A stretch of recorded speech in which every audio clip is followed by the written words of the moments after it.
Mon père à la barre. À la barre, ce n'est pas comme devant les médias. Maurice a rarement répondu aux médias, parce qu'il était du côté de l'accusé.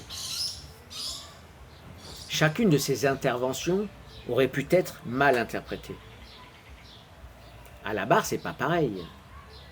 Il a toujours été combatif, réactif, comme un innocent peut l'être pour se défendre. Il était avocat. Il connaît les rouages de la justice. Il se défend bec et ongles. C'est normal. Et il a été catalogué comme un méchant, un manipulateur, un cynique. Mais parce qu'il se défendait parfois maladroitement.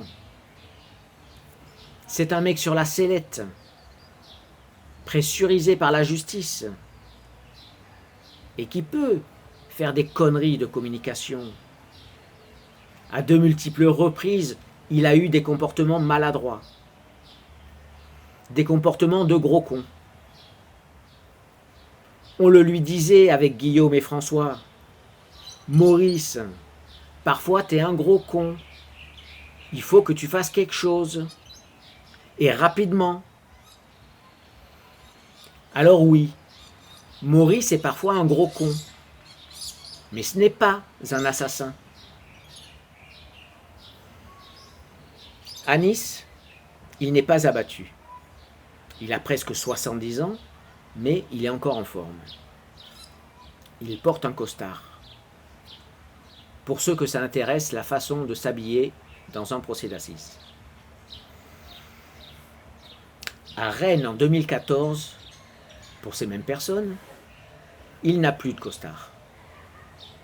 C'est un vieillard à la limite du clochard. Mais c'est parce qu'en sortant de la prison de Mozac en 2013, il a vécu presque un an comme un clochard à Chambéry, en attendant son 3e et dernier procès à Rennes.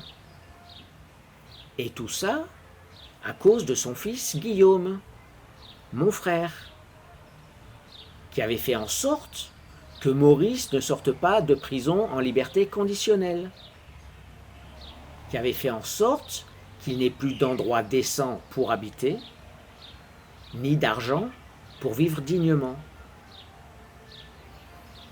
Il aurait été intéressant que la justice se penche sur les relations entre Maurice et Guillaume à cette période.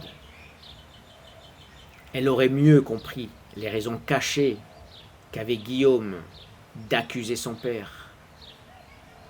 Et à Rennes, il a maquillé ses raisons en soulagement de conscience.